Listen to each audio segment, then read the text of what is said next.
Hello, everyone, and welcome to our first panel of the Warwick Economics Summit. Before we begin, I would like to make a short announcement. The WES magazine is now available on our website and our app under More Info, so please download it and check it out. Now on to our first panel. In today's fast-changing global economy, central banks play a critical role in stabilizing markets and shaping long-term prosperity, overseeing more than $40 trillion in assets. This panel brings together governors from diverse economies to discuss how they confront shared challenges, from inflation and geopolitical uncertainty to digital currencies, while operating within distinct institutional and political contexts. This panel is titled Speakers in Conversation, Central Banks Across Borders. I will now hand over to our moderator, Lesetja Kganyago, a reporter from the Financial Times, to introduce the honorable central bank governors joining us today.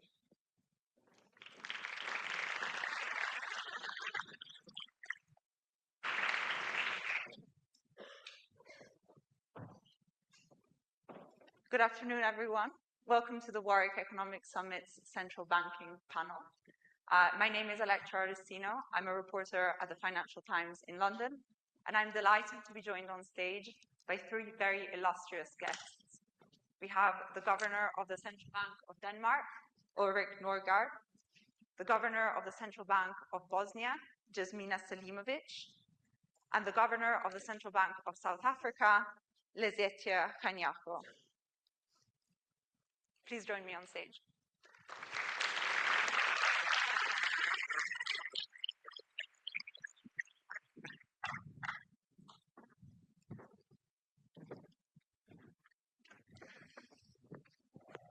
Now, governors, there is a lot to talk about today, but just to start us off, I wanted to take the chance to ask you to introduce yourselves to this room full of students and maybe tell them a little bit about the central bank that you run, its mandate, and then I can't be the only person in this room who's curious about the day-to-day life of a central bank governor. So could you share a few anecdotes about what your day looks like? Go ahead. I can go first. Let me say I'm very happy to be here. I'm actually a former student here. I did a master's degree 30 years ago, unfortunately, that long ago. But it's great, and a lot of new buildings here. So, yes, the Central Bank of Denmark, we do have a sort of special setup to compare to many other central banks you have heard about, because we do set the interest rate, but we do not set it in order to reach 2% inflation or to balance between the inflation target and keeping employment high. We do it to set the exchange rate of Denmark fixed vis-a-vis the euro. We've been doing that for more than 40 years successfully.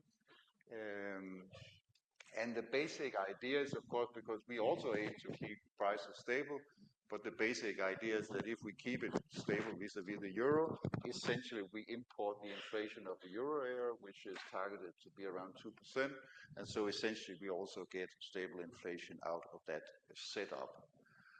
In terms of the day-to-day life in the Central Bank of Denmark, I think one of the interesting things of being in a central bank is the diversity of jobs you actually do or issues you deal with. A lot of time you hear about setting interest rate, but there's a lot of other exciting stuff, how to invest the FX reserves, how to make payments run efficiently between banks, all kinds of, some of them very practical, some of them very analytical, and I like that mix. That's really makes it exciting. Thank you. Governor Selimović. So good afternoon to all of you. It's a really pleasure to be here. Thank you for the invitation. I was not studying here, actually. My bachelor and master were in the University of Sarajevo, School of Economics and Business, and with major in actuarial science. And then after that, I went to US for my PhD, and then came back to Sarajevo.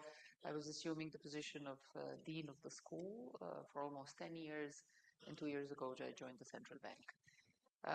Just as a governor mentioned, it's a nice job with a lot of practical things, with a lot of theoretical analysis that we need to conduct practically every day.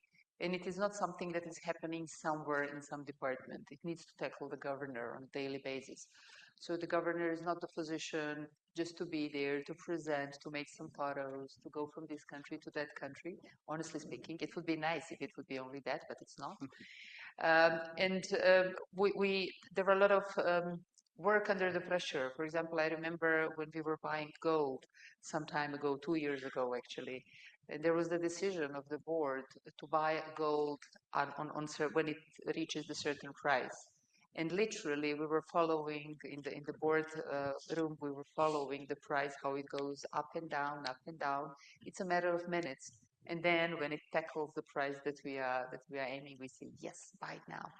So it is very interesting job. It's highly responsible, and honestly speaking, something that someone who is assuming the position needs to be very proud of, because you know you're representing the country in a best possible way. When it comes to interesting things, I can talk about as a female governor as well, because there are only few female governors in the world, and I'm a mother of a 6-year-old son at the same time.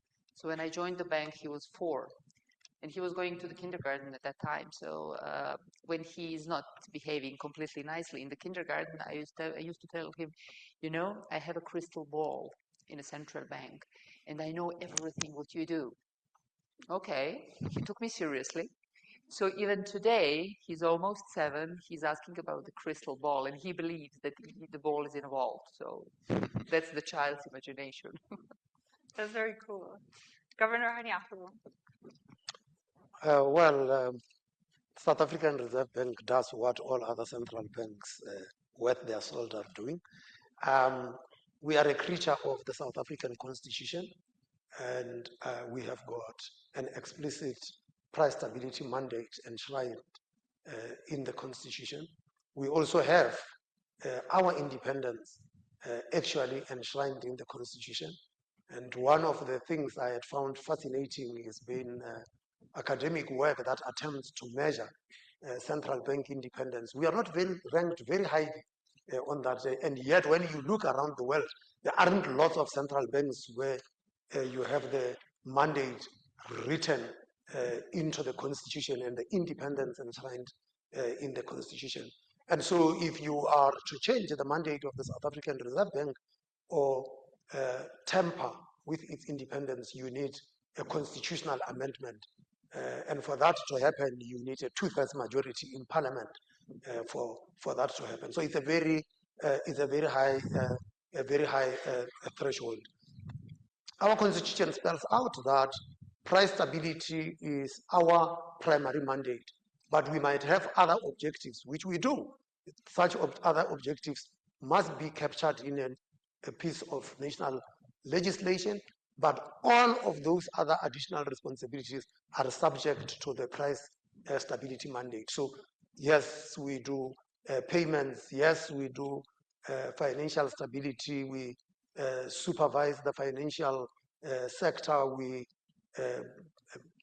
print notes, we mint coins, or cause them to be minted or printed, but all of those are subsidiary to the primary mandate, which is that of price stability.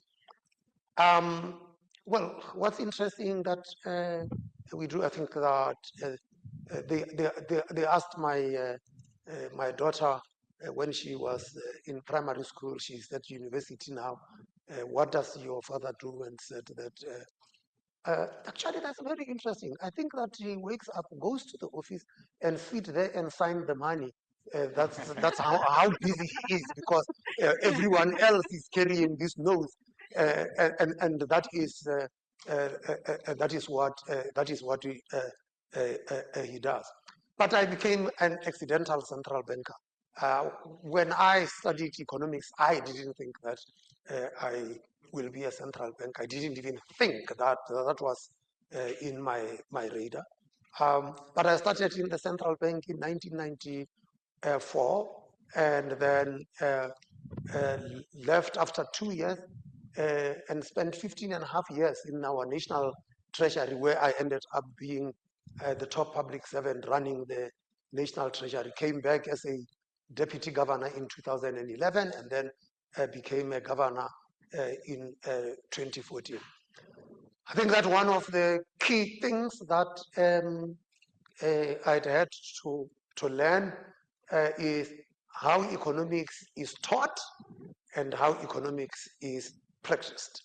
And the emphasis when you study economics, the rigor, getting the data, and if you have really done a good paper, that paper must have citations and so forth, and you find that in central banking is what you do, how does it affect our lives as ordinary people, and that is how you are measured, not how many times you had been cited. And importantly is that central banking teaches you to be humble, because there are things in central banking that you simply do not control. And just listening to the countries here which have got currency packs and currency boards, one of the things we had to accept in South Africa is that the exchange rate is not one of the variables we control.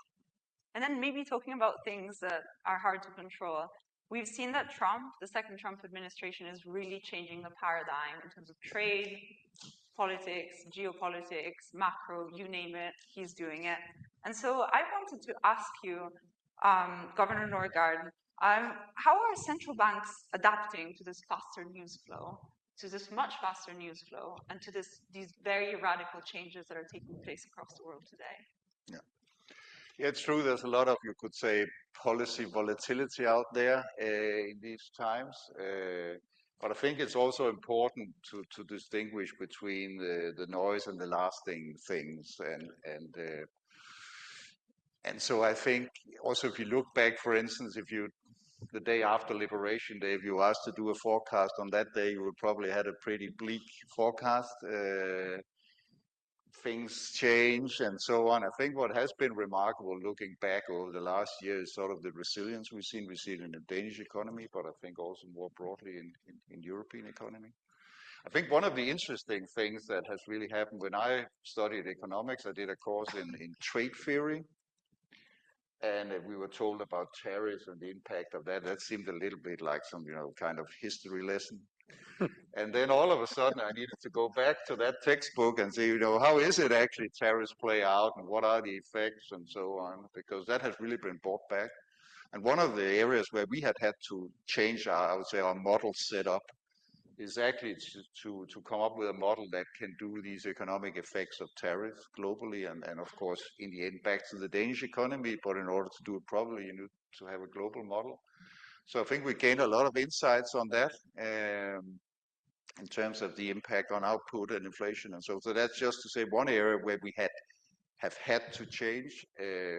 I don't see any major revision of, we do it biannually, we do a full forecast biannually. Of course, we have our own internal updates from time to time. I think we want to stick to that. As I said, also if you look at the projections of IMF since Liberation Day, they all of a sudden they took a turn down, then they gradually crept up again. If you look at economic growth in the world, and that also goes to show, sometimes the world doesn't move as fast as we think. One of the things we have also stepped up on besides trade modeling is sort of scenario analysis, because that's kind of an alternative. Instead of doing a full-fledged, full forecast, you look at specific things. We did that a lot when we had the energy crisis, which was, of course, very significant in Europe, maybe less so in the US, for instance, but after the Russian invasion, energy prices went through the roof, and we tried to model that and see how that played through. As it were, they eventually came down quickly, but it was, had they stayed at that high level, that would have had significant impacts on the economy. So my point is, yes, we need to adapt, we need to adjust our models and so on. I don't think we need to have a completely different way of doing these things in terms of forecasting intervals and all that.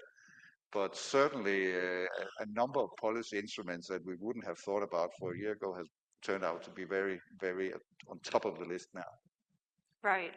And Governor Kganyago, do you agree? Most central banks do their forecasts quarterly or semi-annually. Do you think that is still a robust way of looking at the world when there are so many changes afoot? Well, you know, the forecast horizon in a central bank is actually pretty long. In our case, we start the process a couple of weeks before our policy meeting, where we must sign off on the assumptions that underpin the forecast. Now, you can then imagine if you are doing that a couple of weeks before the policy meeting and things are moving so fast, then you have a problem. We meet 6 times a year, so we provide a forecast 6 times a year. So our workhorse in terms of the forecast is our quarterly projection model. So we do the forecast 6 times a year, but all our forecasts are based on quarters. And so we will say the number of quarters ahead, roughly 12, but that is still very far. So you will find that at every policy meeting, which takes place roughly 6 to 8 weeks apart, we present a new forecast. So we have got that forecast. That is our workhorse, the quarterly projection model. Then we have got a longer term core model that does the annual forecast. And then lastly, we have a nowcast.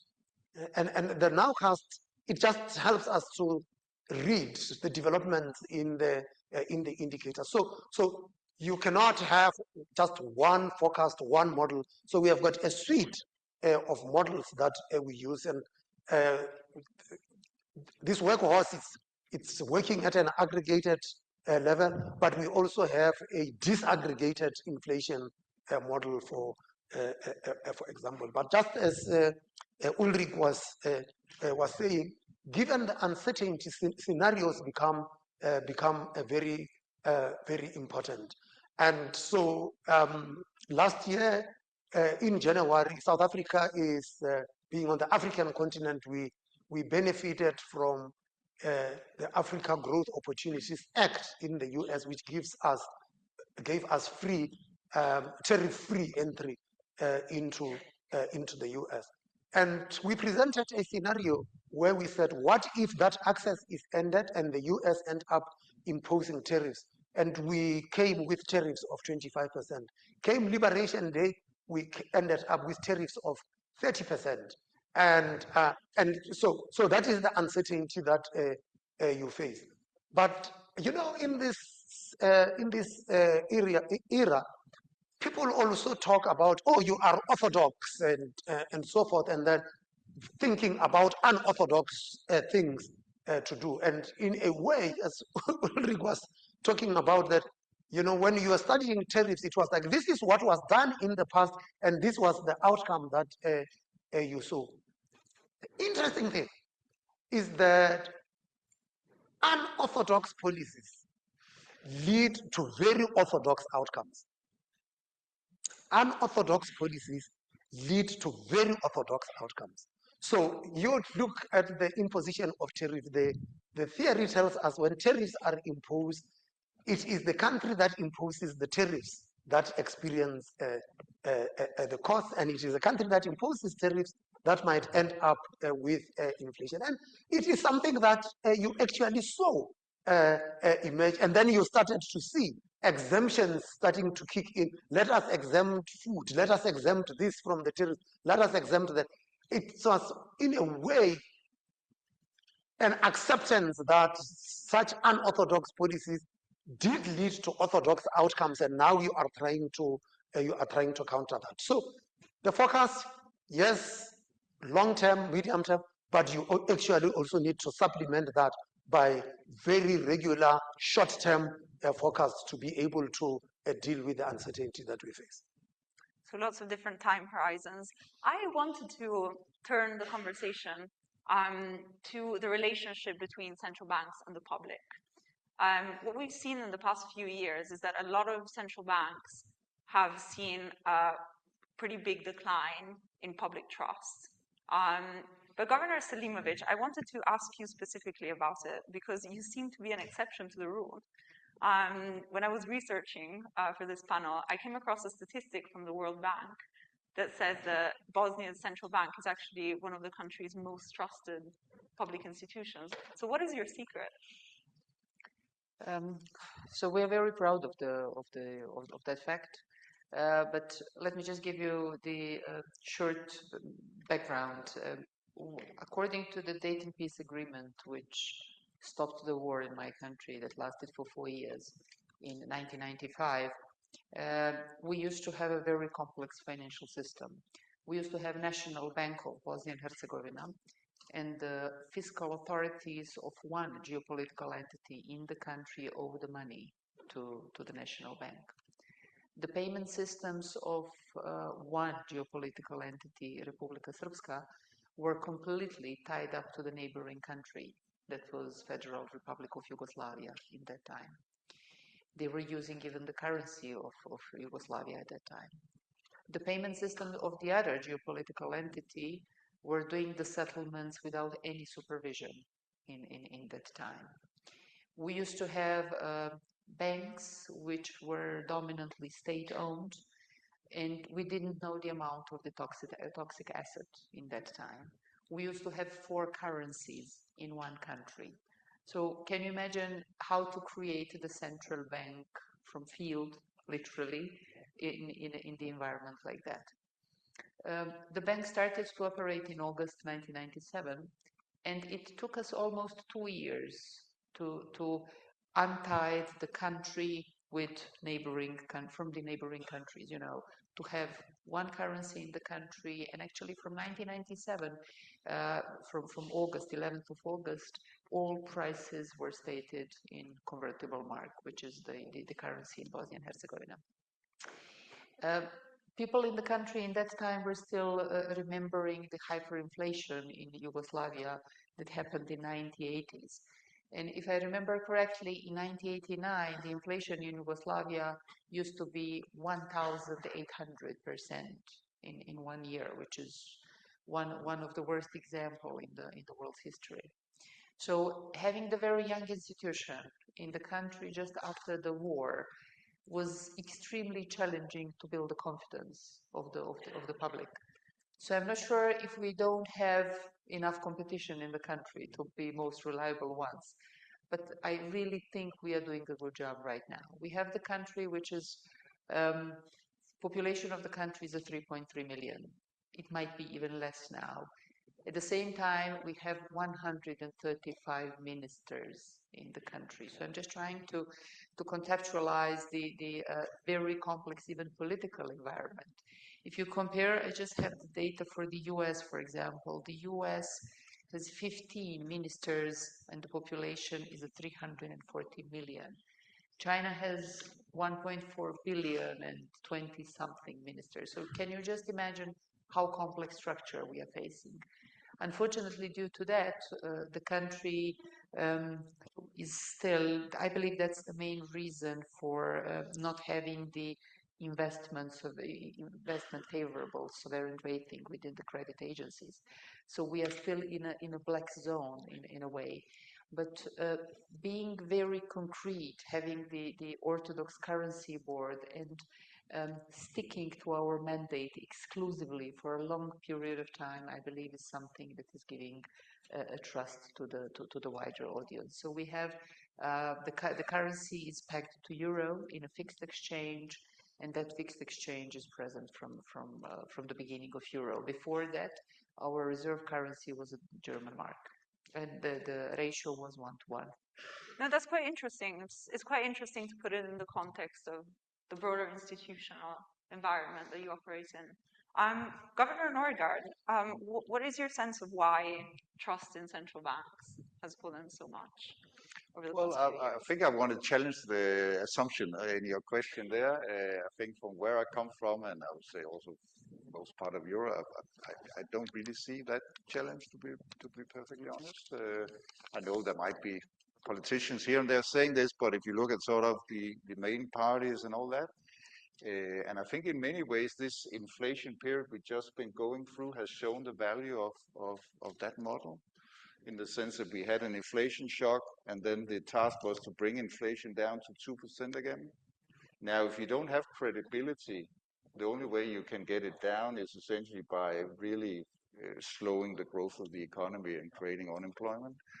What happened was that we were able to bring it down in Europe in general without major effects on output and employment, and that was really because it was credible, and it was credible because of the independence, I would argue. And we've seen inflation expectations all through this period being more or less anchored around the official inflation target. So I think in many ways you could say, I mean, originally, of course, central bank independence is a political decision that parliament or other government decides to set up institutions that give power on these specific issues of setting interest rate. And I think that model has shown to be worked quite well during this inflation period. So in many ways, that's at least in the environment I have my day-to-day life in, there seems to be a broad support that the model has delivered. So perhaps a situation of the headlines versus reality. Yeah, I mean, I just think and also, I mean, we have a lot of economic students here. This is what the textbook would tell you. If you have independent central bank, you get that benefit, yet you don't have to crush the economy through a tough recession in order to bring down inflation. If it's credible because it's an independent construction, you can actually do it without creating too much havoc. I'm turning to a kind of broader question about trust in official money. The US administration is promoting quite heavily the use of dollar-backed stablecoins, which are essentially a form of quasi-private digital money. We've seen the most enthusiastic uptake so far seems to be in emerging economies where trust in the official currency might be slightly weaker. So, Governor Kganyago, I wanted to ask you to give us an update about the situation in South Africa. What is going on there? Are people taking up stablecoins? Are they becoming more popular? And what can emerging market central banks do to strengthen the public's trust in official currencies? I think maybe let me latch on that and just complete what Ulrik said about trust. Once an institution or an individual says to you, trust me, that tells you that they doubt that you trust them. And that is not the problem we have with our central bank in South Africa. And the difference is that trust is earned. It cannot just be pronounced.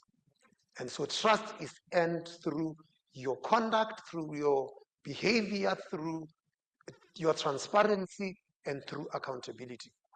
And for central bankers, we meet regularly and we talk to each other. And part of the challenge is that because we talk to each other, we understand the language that each one of us speaks, but do the public understand what we are saying? So the issue of communication with the public that we are accountable to then becomes very important. And so we did experience a rise in inflation in South Africa in 2022.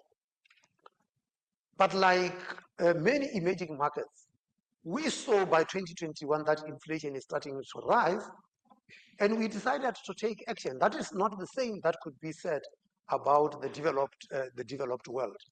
And we managed to bring down inflation. And so that builds on the trust. Now, on the stable coins, point about the stable coins is that part of it is enthusiasm and hype about stable coins. Part of it is innovation about stable coins. And part of it is sheer bypassing of law, in some instances, even criminality. And so you end up having to jiggle and check those balances. On the African continent, what we had established is that where you saw a rise in dollar stable coins is in countries where there is a shortage of foreign exchange in the economy, currencies, exchange rates that do not reflect their true value in the market, and so people are attracted to the stable coins because that is how you bypass the official exchange rate. On the innovation side of the stable coins, utilized in the payment area, actually stable coins can reduce frictions and the cost of payments, including cross-border payments. So you have that to balance. I just wanted to end this. Why do we talk of a dollar stable coin, or even if it is a euro stable coin? Well, are we suggesting that the fact that we don't say stable about the dollar is not stable, or we don't say stable about the euro is not stable? I think that stable coins were given the term stable coins to actually almost create an illusion that they are stable. The truth of the matter is that these things could break a buck, and what happens when they break the buck? And so one needs to constantly be looking at this. The one thing that central banks should do is to protect the oneness of money and the accessibility of money to the public. And Governor Selimović, we tend to hear a lot about what's happening in Asia or Africa regarding stablecoin uptake, but one area that tends to be overlooked is emerging Europe. So I was wondering if you could give us a sense of what's going on there, and also what do you make of the digital euro project, which is the ECB's answer partially to the stablecoin problem? Mm-hmm. So I believe everything that was just said gives us a very clear sense why the European Union speeded up when it comes to digital euro adoption and actually progress when it comes to the project. That was the project that was mentioned for some period, but suddenly with everything that was going on with the stable euro, with the stable coins backed up with US dollar, actually this project speeded up. When it comes to Europe, I believe that it is worth to mention that the digital euro is a project which will be focused on the Eurozone and on the countries which are members of the European Union eventually. However, and this is actually 1/3 of the world economy, population roughly 350 million, 360 million. However, all the countries which are around are not covered within the project. So the only option is either to issue own digital currency. And actually, I don't see, in a case of country like Bosnia and Herzegovina, with the purchasing power parity like we have right now, and the disposable income, which is rather low comparing to EU average, honestly, I don't see the benefit of introducing the digital currency. I don't see the benefits that can bring us comparing to the current instant payment systems. And introducing the digital currency would mean to spend the billions. And honestly, I don't see the huge benefit. When it comes to CBDC wholesale, the central banks having the required reserve, we already have had it in a way. It's not directly like that. So in the case of Bosnia and Herzegovina, I believe fast integration to EU payment infrastructure, actually to EU infrastructure in any sense of that word, as fast as possible and as more as possible would be much better than coming up with a digital currency. This is fascinating, and I wish we could talk about this more, but maybe to broaden it out to the kind of geopolitical picture more generally.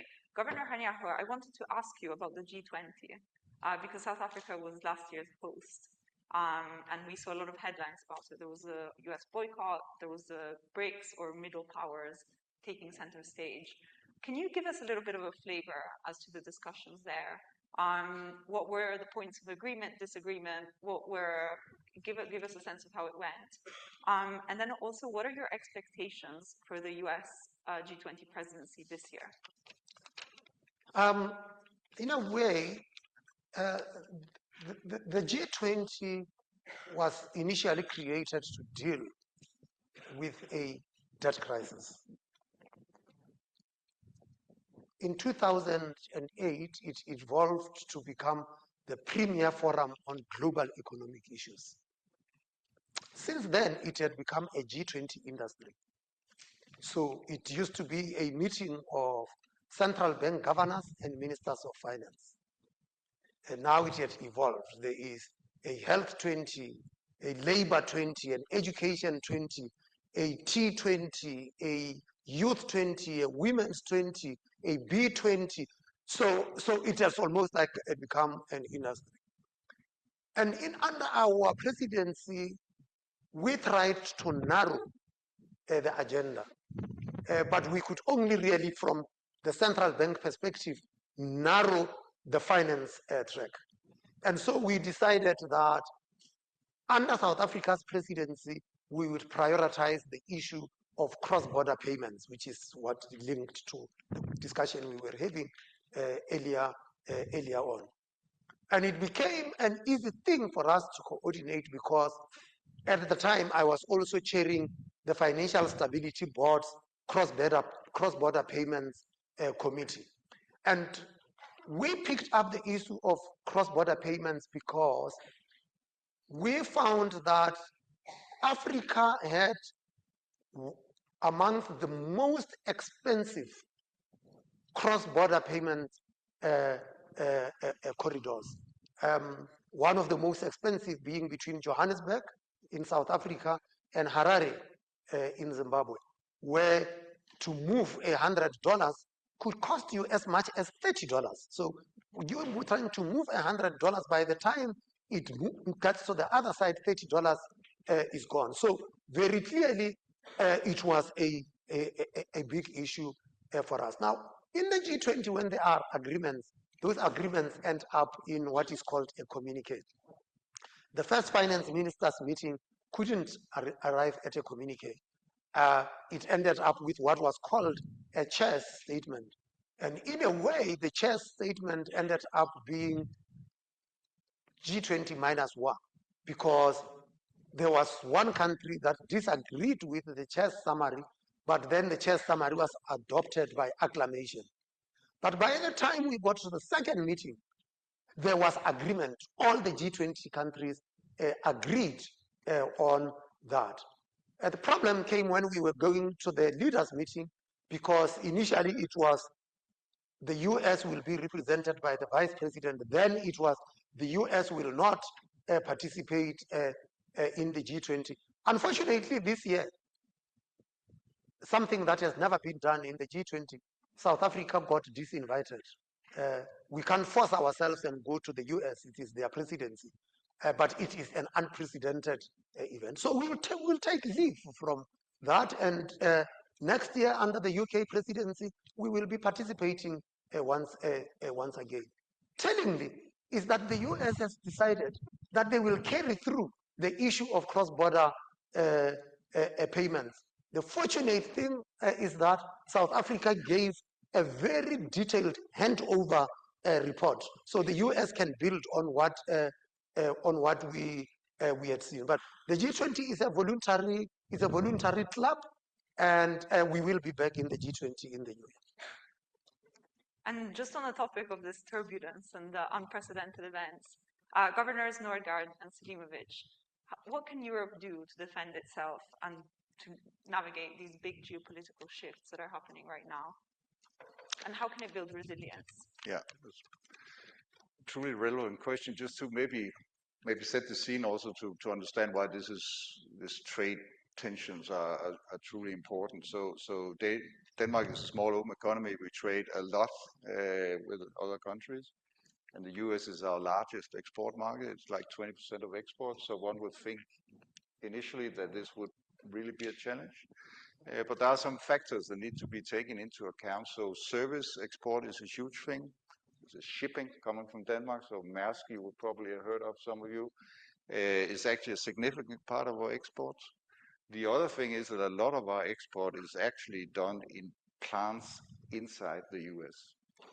So that means that it's actually only a fifth of the export to the US that subject to tariffs. So that's one of the reasons why it hasn't had more impact on Danish economy, even though we are a small open economy. But it does drag down growth, and it does that across Europe. So the answer then, or the question then is, what can we do about it? I think there are really two avenues here. One of them is to look inside ourselves within the European Union. We, our excellent economists, have done great work showing that there are implicit tariff barriers between European countries that is actually of the order of 50%. You can discuss the exact numbers, but you can do these calculations. But so even though there's no tariffs within the single market in the European Union, there is a lot of national specificities, small rules in all different product areas that in essence amounts up to a significant tariff within Europe. So clearly this is up to ourselves. There's nobody, we can do this if we want to. So we think this is really a truly important work to be done. And it's, as I said, we are not dependent on others to realize that. I think the other thing that we can look at is, of course, doing trade deals with other parts of the world, and we see that playing out in these weeks and months. We had the Mercosur, which is maybe subject to a little bit of legal meddling, but it's still there. We had the deal with India and so on. So that's clearly important. And then, of course, we need, as Mario Draghi was out saying last year or so, we need to think about more generally the competitiveness in the European economy. We need to think about being less reliant on other regions, innovation, tech, and so on. So, I mean, there's a lot of things we can do ourselves, even if we do get a drag on growth from trade barriers that we would have wanted to not have. We shouldn't sort of, fall back and say, oh, this is impossible. There's nothing we can do. There actually is a lot we can do in Europe, and we should get that work going. That is a good message. Governor Selimović, what does it look like from the perspective of a European but non-EU state? I have to say that at the beginning we didn't feel too much of the direct influence of tariffs effect because 2/3 of our trade is with the EU, but indirectly, when the EU economy started to slow down, actually that increased the trade gap in our case, which slowed down the local economy, of course. I have to say that there is a huge, probably it's $1 million question, what will be the final impact? Because we have so many indirect effects. It's not only up to the tariffs. We have a huge number of infrastructural projects that started recently. We have defense budgets that many countries actually increased their budgets for defense recently as well. So the final effect is something that is extremely hardly to assume right now. It is worth of mentioning just what Governor said, that some trade agreements, Mercury and with India, it took Europe more than 25 years of discussion back and forth to agree with Mercury. And suddenly, in a few weeks, the agreement was ratified. So obviously, and it was said that it is mother of all agreements or something like that. Some very strong wording was in the media. So honestly speaking, the intention of Europe to change a shift, or actually to be less dependent of uncertainty that we obviously can see in the US, is something that is present on the scene. In the case of small countries, we need to work a lot on competitiveness, to be on competitive edge. Otherwise, we cannot succeed. And again, it's up to us. It's very costly in a times of money, in a times of time, in a matter of money, in a matter of time, but in a matter of political success. And political parties, they don't want changes usually because they don't want to lose the elections. So again, it's really up to us. It's up to us. All right. Thank you so much for this fascinating conversation. We could go on for hours, but I will turn it over to the audience to give the students a chance to ask their own questions. So please introduce yourself, and if you have a specific governor that you'd like to address your question to, please say the name. Lady at the center, do we have a roving mic? Yes. Thank you. Hi, my name is Maria, and I am from Università Bocconi. First of all, thank you so much for the panel. It was very interesting and informative. My question is regarding, as you know, the Bulgarian left was back to the euro, and recently Bulgaria joined the eurozone at a time when small economies and economies in general are facing a more fragmented global system, as you all mentioned. So I was wondering, from your experience, what really matters most for small economies when choosing a monetary framework? Thank you.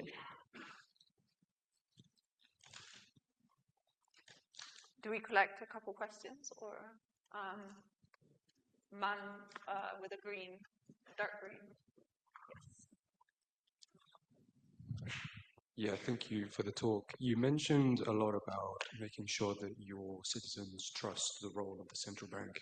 And I wanted to ask what the effect of the 2008 financial crisis was for you at a time when central banks went from ostensibly pursuing very traditional monetary policy with changing interest rates to lower inflation to pursuing more unconventional monetary policy with the use of quantitative easing, which sort of made the people ask questions about what the role of the central bank is. How have you changed your communication style, and how have you perceived the trust in your citizens has changed?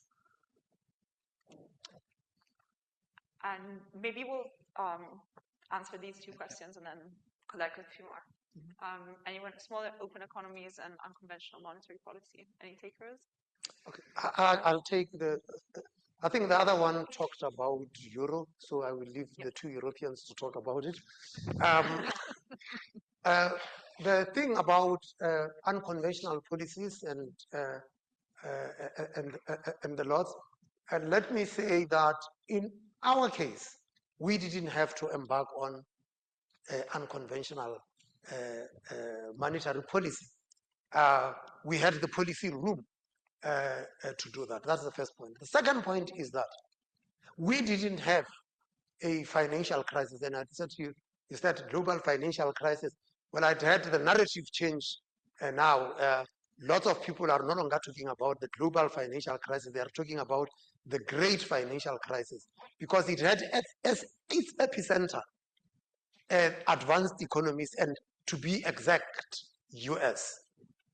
And so quantitative easing was used because interest rates declined to the level where they could no longer, an adjustment could no longer have an impact on the monetary conditions, hence quantitative easing.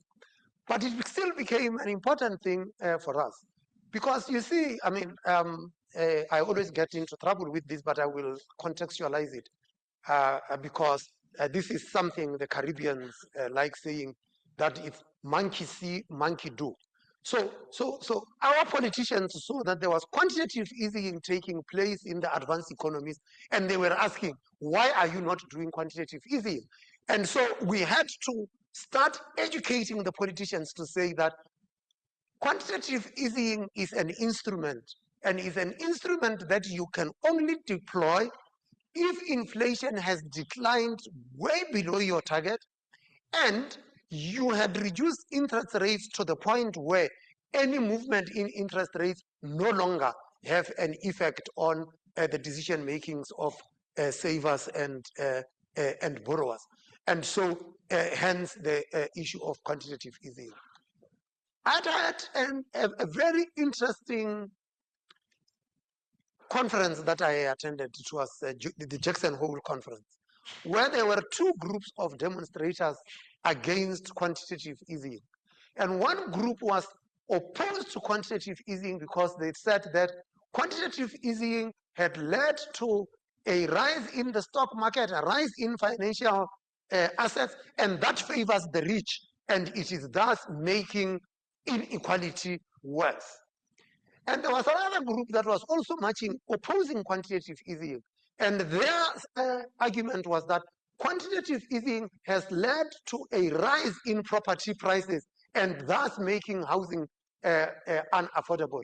And so when we talk then about that, you could then see that there is contestation in society about the instruments that are being deployed, And in many respects, the deployment of quantitative easing, to the extent that you ended up having to decide additional instruments that must be purchased, whether it is mortgage-backed securities or corporate bonds and so forth, is dragging the central bank to make decisions about distributional policies, which should not be the responsibility of central banks, should be the responsibility of publicly elected officials, and that central banks should actually be focused on that primary mandate. Of course, the situation didn't get helped by some central banks saying at the time, central banks are the only game in town.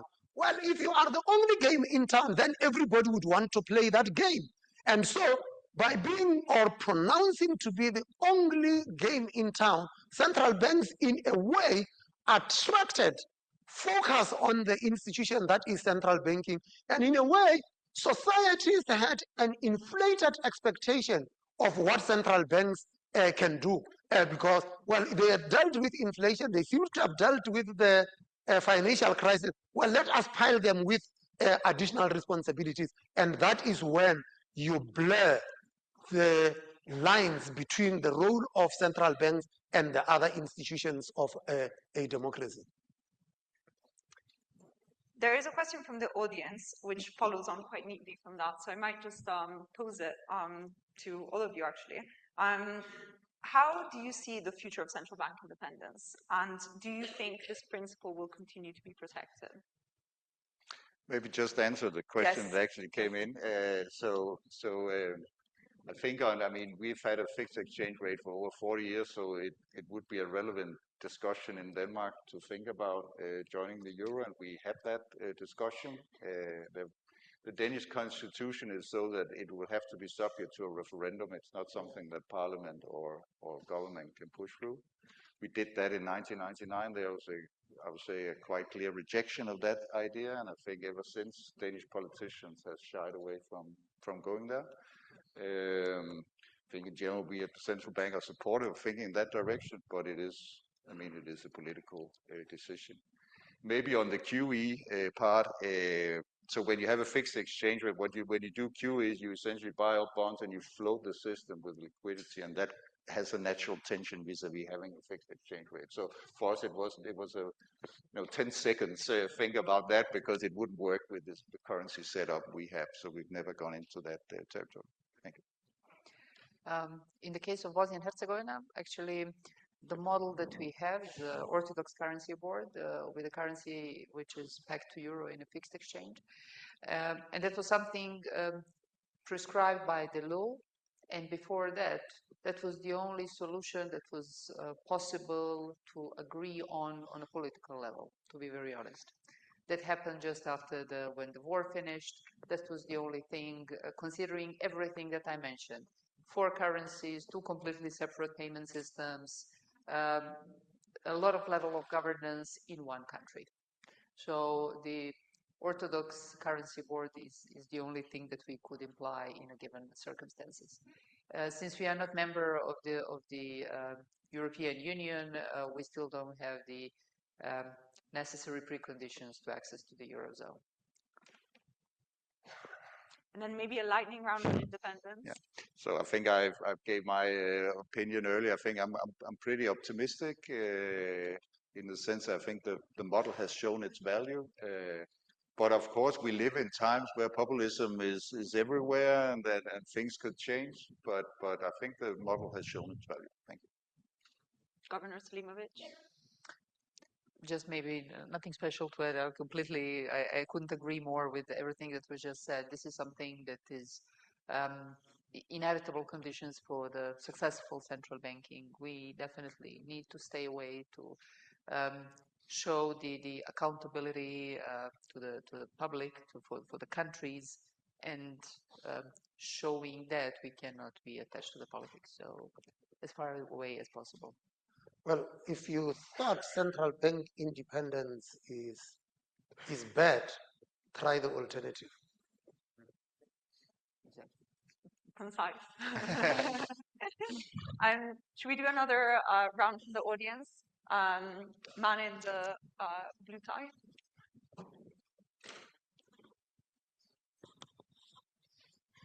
Good afternoon. I'm from Universitat Pompeu Fabra, and this question goes to the three governors. And it's regarding foreign exchange reserves. And given the U.S. volatile foreign policy under Trump's presidency, have you thought of finding a more stable replacement to U.S. bonds, or is it irrelevant when making such decisions? Thank you. And then right at the top, center, right at the top.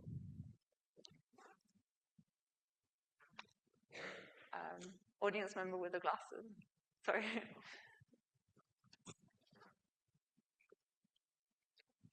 There are lots of hands at the back. I suppose you cannot see them.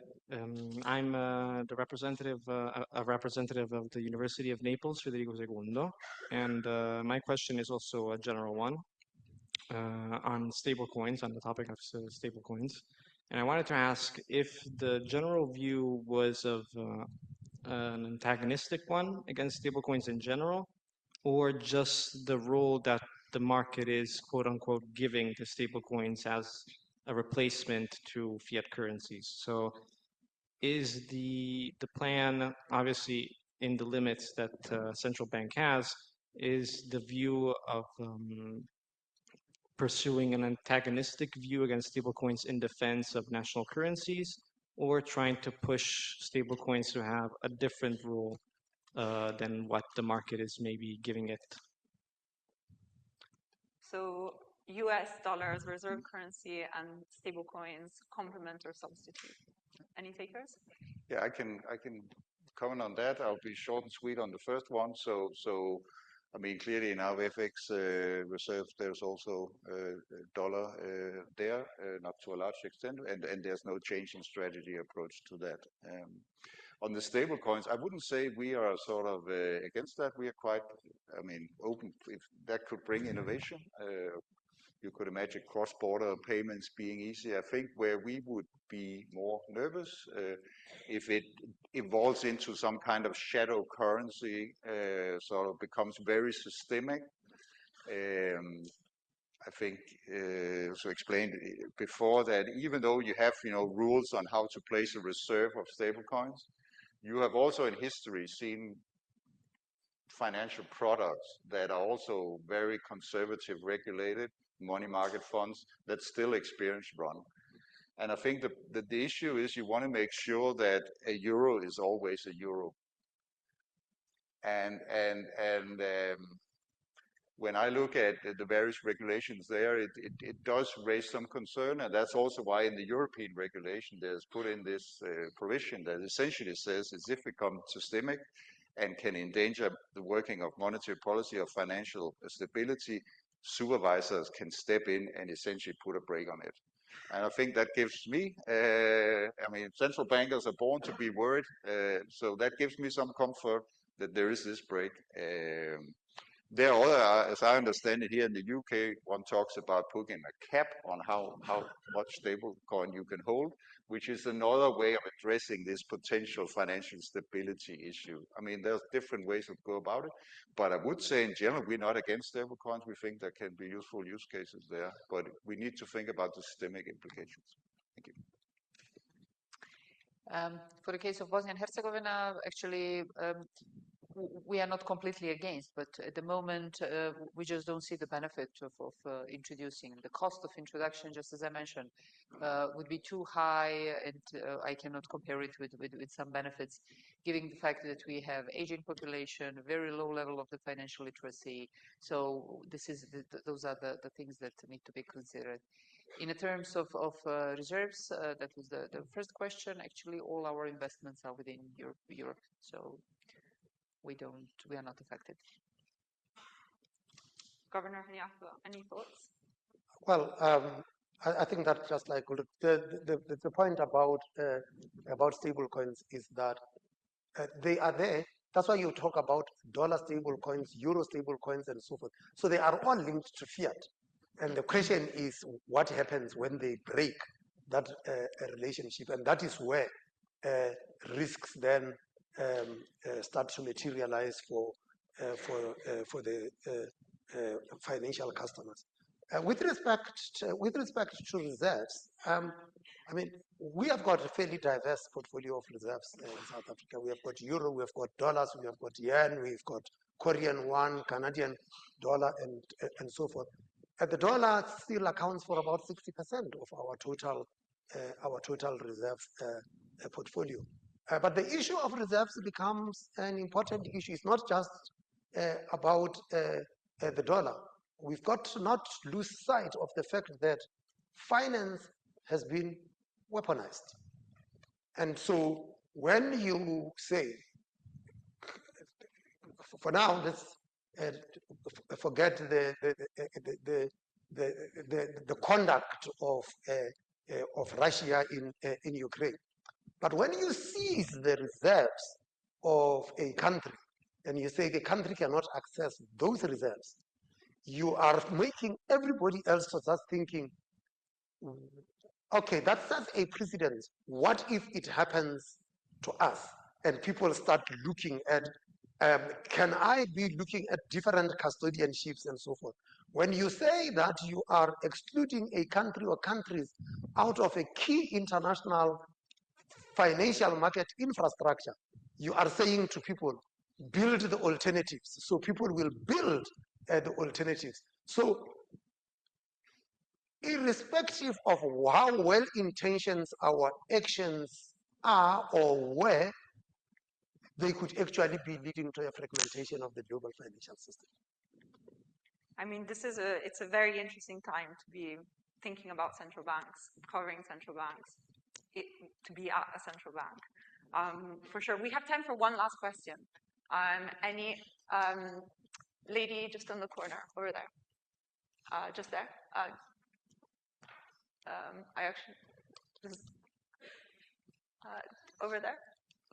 That's fine, yeah. This guy. Sorry, if you just take down, yeah, there you go. Sorry, hard to point. Hi, thank you to all of the governors. My question goes specifically to the governor of the South African Reserve Bank. I'm originally from Johannesburg and have been following the story of the increased sovereign bond rating in the late of last year. And how do you and the bank plan to keep this rating, perhaps working with Eskom? And what will you do with easier access to debt in South Africa?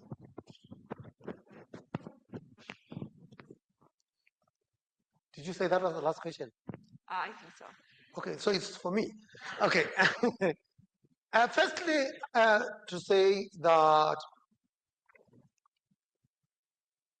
the credit standing of any country is within the control of the policymakers of that country. South Africa saw the deterioration in its credit rating from where we were rated a single A to the point where we were rated below investment grade. It was a function of the policies that we embarked on in the period post-2011. And so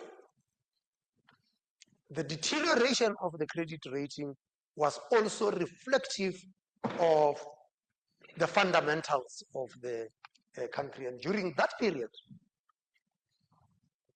institutions were weakened.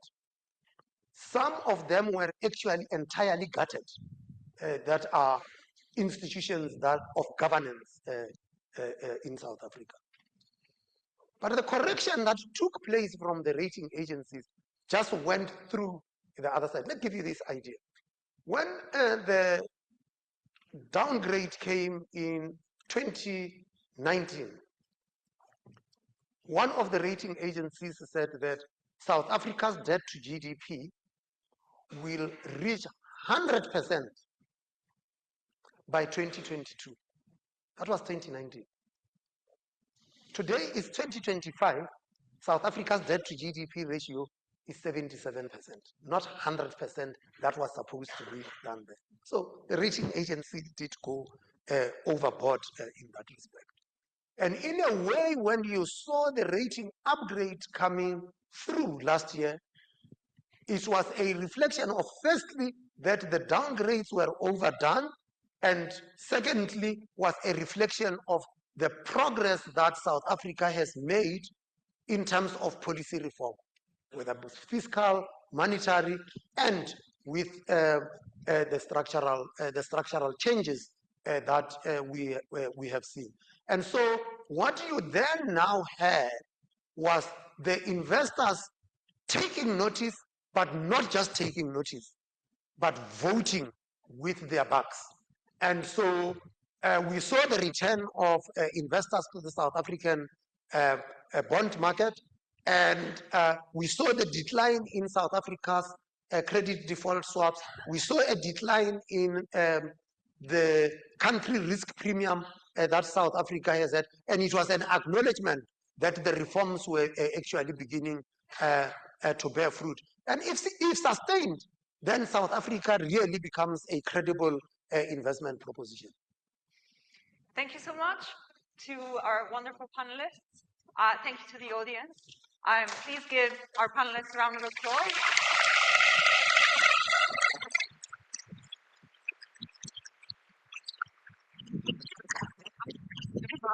Yes, thank you once again to our wonderful moderator and panelists for delivering such an insightful session. So our next talk will begin at 4:25 here. So please be back here for a prompt start. Thank you. Yes, I know if you have a drink.